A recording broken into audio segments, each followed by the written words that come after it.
Hi and welcome. In this video we will be going through the central limit theorem, which is a cornerstone for many statistical models such as hypothesis testing and confidence interval. This is in addition to the wide range of real-life practical applications it has too. This is a fun video, so I hope you enjoy.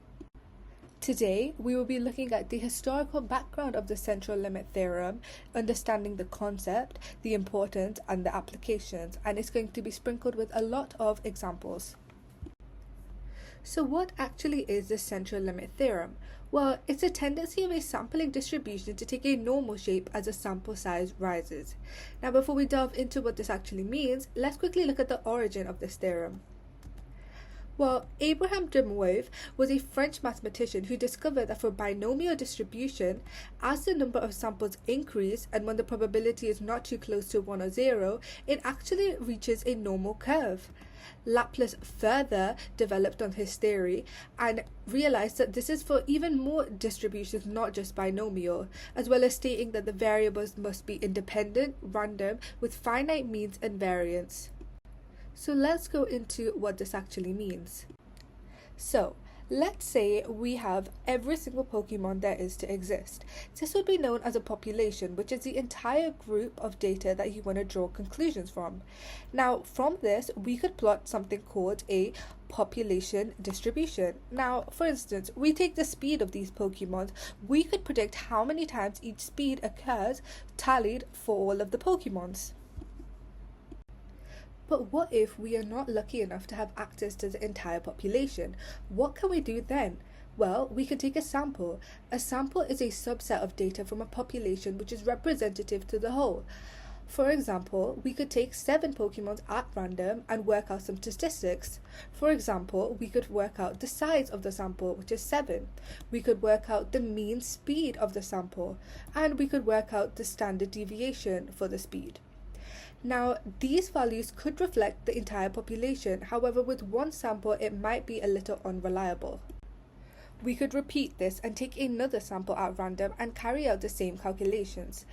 Note that the values do differ between the two samples, and the more samples we collect, the closer we can come to accurately commenting on the population's mean.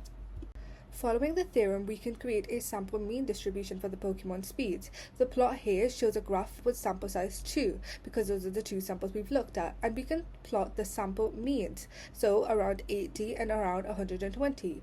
For now, the graph looks pretty sparse, but the more samples we take, the more it will fill up, and it will resemble a bell curve shape. So what if we wanted to see the graph at 500 samples? Well, we easily can do this with Python.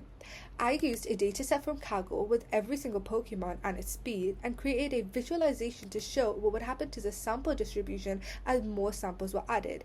If you would like to see the code, it is available in the description box below along with the dataset. You could repeat this at home with Pokemon speed, weight, or height.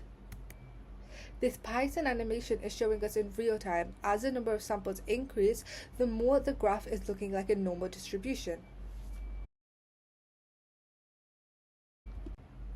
Well, how can we actually use this in practice? We have this main equation where we have a limit where the sample size is reaching to infinity. We have the sample mean, the population mean, the sample size, and the standard deviation.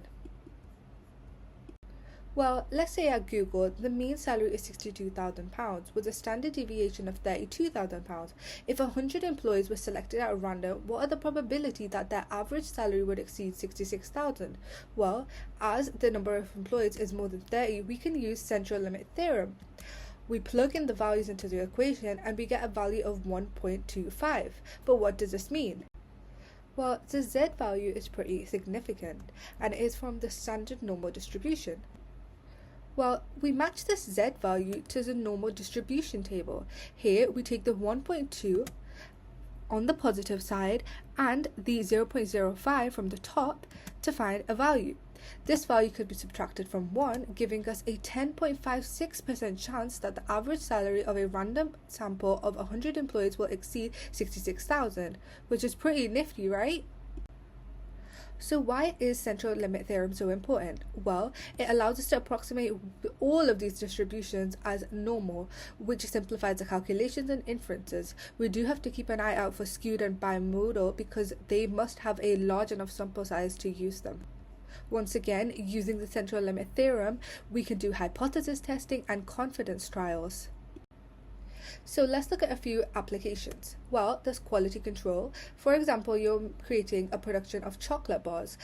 After production is complete, you don't want to open every single chocolate bar to make sure. So instead, you can take a small sample and see if that is good before checking the rest of the production.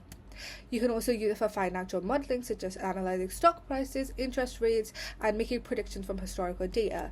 You can do polling and surveys, such as an exit poll, and finding out what the public thinks from a small amount to represent the entire country. You can also use it for data science and machine learning, such as data analysis, cross-validation, A/B testing, feature selection. So let's look a bit deeper into exit polls. These are surveys conducted outside polling stations on election day. They ask a sample of voters who they voted for at random and their geographic location. Confidence intervals are used with the assumption of normal distribution, and when combining the results from different polling stations, it approximates normality, ensuring reliable results, which it has for many years in the UK. Another application is in machine learning, which is cross-validation. It is a technique that validates the performance of a machine learning model. Here, the dataset is split into training and testing, and the training dataset is further split into training and validation. This split rotates around the dataset, calculating the root square mean to find the performance. And if the values are good of the sample, then you could say that the entire training model is good. Thank you for watching, and I hope you enjoyed this video. This is me, Manor Iqbal, signing off.